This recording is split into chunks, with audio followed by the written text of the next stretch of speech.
Go Bucks fans, what's going on? Welcome to Fear the Deer Friday. I am your host here, Tyler, joined with my other host there, Trevor. We can be found on Twitter. I am at Tyler Kurth. He is at Bender_Trevor. We are hosts of our respective Wisconsin Sports Trilogy podcast, and the podcast can be found on Twitter at Trilogy_pod.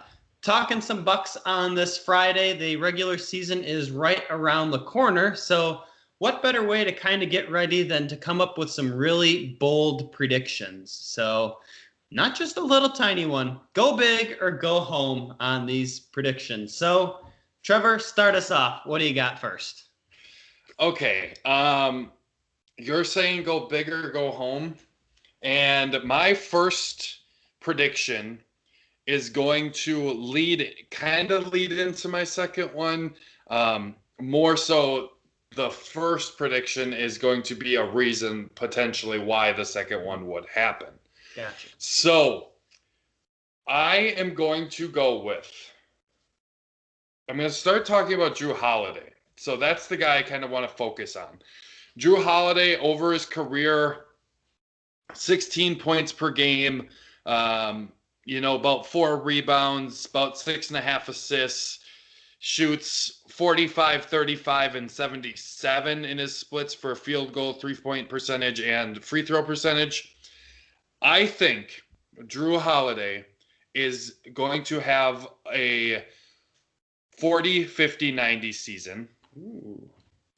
And I like looking back at career stats, there's no real reason why it should happen because I don't think he's gotten any of those numbers. 3-point percentage, the highest I see is 39%. Field goal percentage, the highest I see is 49.2%. Free throw, the highest is 85.5. So he's, at least 0.8% below on every single one of those throughout his career. He hasn't really been close to that type of season ever. I think with Giannis and the other guys on this team, I think he's going to be, not necessarily they won't be a focus of the offense, but that he will kind of be more of that secondary guy, and it's going to cause him to be really efficient. And while he's being really efficient, he's going to average the most points of his career as well at 22 points per game. His career highest thus far is 21.2 over the course of a year. That was in 18-19. And I'll just go right into my second prediction because it kind of leads right into it. If Jrue Holiday's playing at that level, knowing his defensive tenacity, and has a 40, 50, 90 season with 22 points a game, you add that to Giannis and Chris Middleton and Brook Lopez and all of these guys, the new guys in Bryn Forbes, Torrey Craig, Bobby Portis, like you add that kind of season to the rest of this team, I think it could make, and likely, well, maybe not likely, but definitely could lead them to bringing a championship back to Milwaukee, and that will be my second prediction. So first one, 40, 50, 90 season from Jrue Holiday. Second one, Bucks win the championship this year.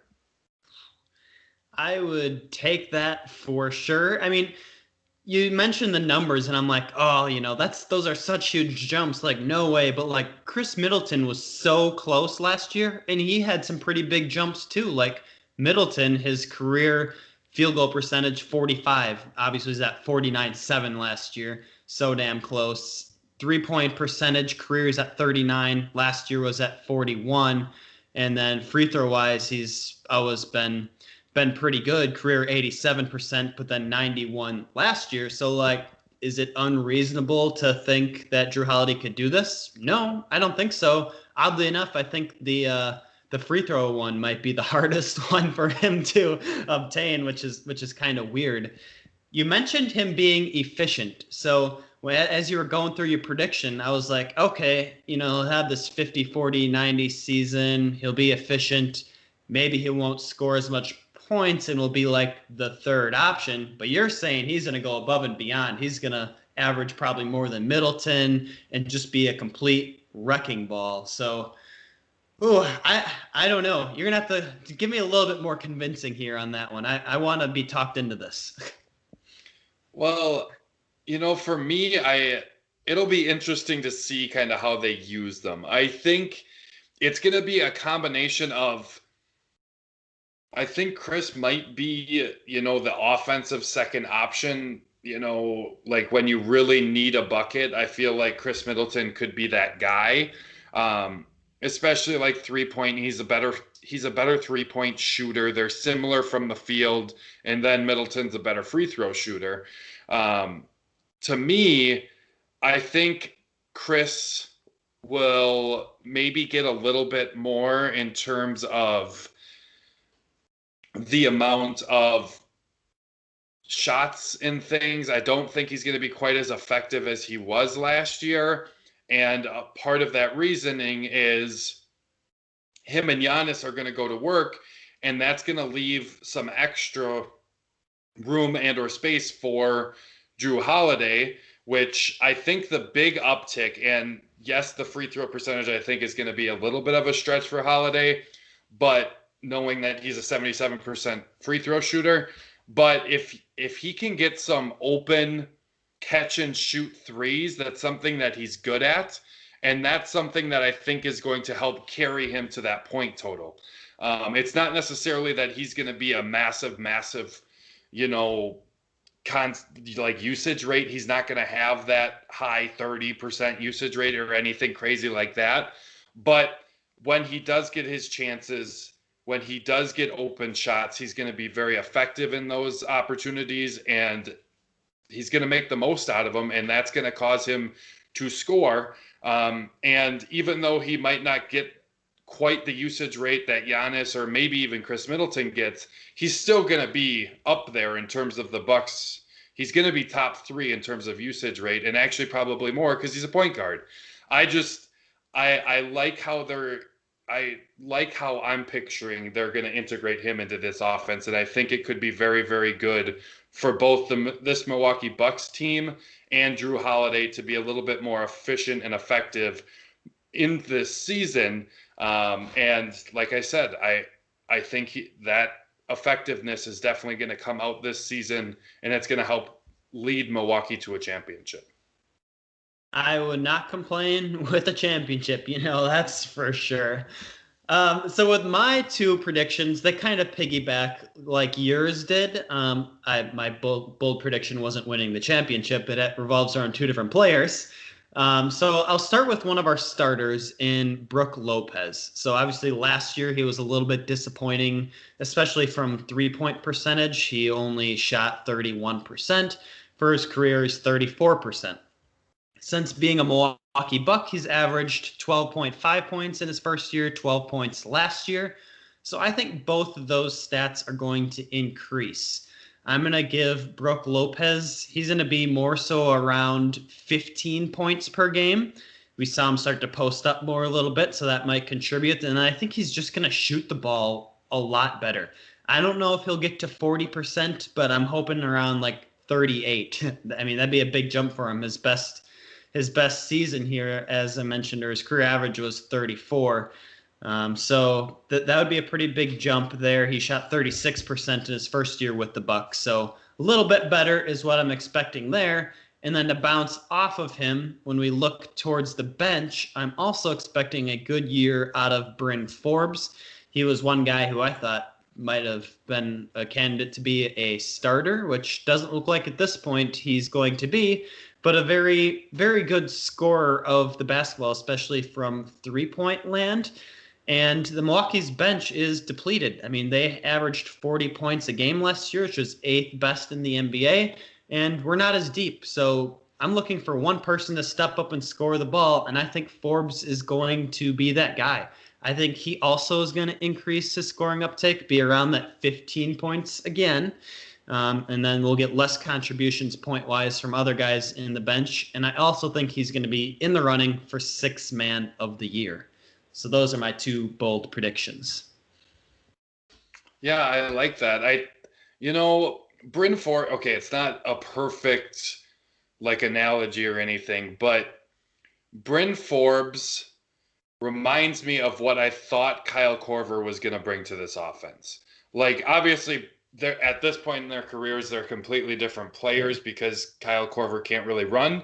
But that sharp shooting type of thing, they both could bring it, and we thought Korver was going to bring more of it, last year, but we didn't really see that.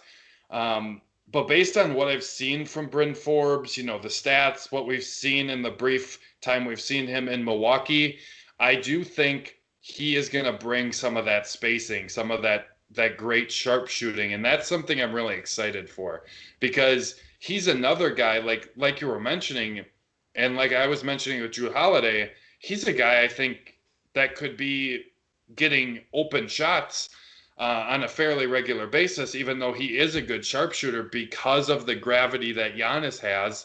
And if he's out on the floor with the other top three scorers in Drew Holiday, Giannis, and Chris Middleton, and even throw Brook Lopez out there, like Bryn Forbes is probably the last guy on your mind, but also potentially he can be one of the most dangerous with how good he could be from beyond the arc. So to me, both of those with Brook and Bryn Forbes, I can see them, taking increases this year, playing better and more effectively and efficiently. I definitely think that could be something that happens for this team. And that's definitely something to be excited about. And to me, these bold predictions are really, really hard this year because we haven't seen this offense with these players very much. And the two games we have seen, they're still kind of getting to know each other, learning how to play with each other. So we really haven't seen a lot. So it's a lot of just kind of guessing how these guys are going to work together. And it's honestly a lot of fun, but also I cannot wait to see it, actually what these guys put together and how they play on the court together. Yeah, and going back to Kyle Korver, I get what you're saying there. I thought that was really interesting. Obviously, Korver is like a dinosaur compared to Bryn Forbes now. But the one big difference, like I like with Forbes' game, is he's actually not afraid to take shots inside the arc. He's not just that sharp shooter. He has a nice floater. He's got nice touch around the rim. And Kyle Korver last year with the Bucks averaged 1 2-point shot per game all season long. Bryn Forbes last year with the Spurs averaged 3.2. The year before that, 4.6. So, yeah, like we said, we still haven't really seen how this offense gels together, but it kind of looks like Forbes might be the man in the second unit, especially from a scoring offense. So I like our bold predictions. They definitely have some encouraging signs here as we lead into the start of the regular season. But got anything else for us before we get out of here? No, I don't think so. I feel a lot more comfortable going into this Bucks season. Because I think Scott mentioned it on our full length podcast talking about the Giannis signing. Now it feels like Drew Holiday could, take his player option, potentially sign a contract extension. At the very least, I think he takes his option, and then depending on kind of what happens with this season, in the off, I think he has to accept it in the off season, and then he could sign after that if the season went well. And that's something that's exciting. And hopefully all these pieces gel like we're talking about. If we get 20 from Middleton, a 50, 40, 90, and 20 from Drew Holiday, I mean, Giannis puts up his 30. Bryn Forbes and Brook Lopez put up the 15 that you're talking about. I mean, I guess no one else has to play. Clearly, that's not going to happen like we're planning that. I don't think all of those things will happen that well for us. But that's kind of what's exciting at this point, knowing we have Giannis, knowing that possibility, if this team coalesces well, that Drew Holiday could be back in the mix, and it just could be a recipe for success for this Milwaukee Bucks team. And I'm just gonna say it. It's about damn time Milwaukee gets a fucking championship. Hell yeah. Bucks in 6. Woo! Woo!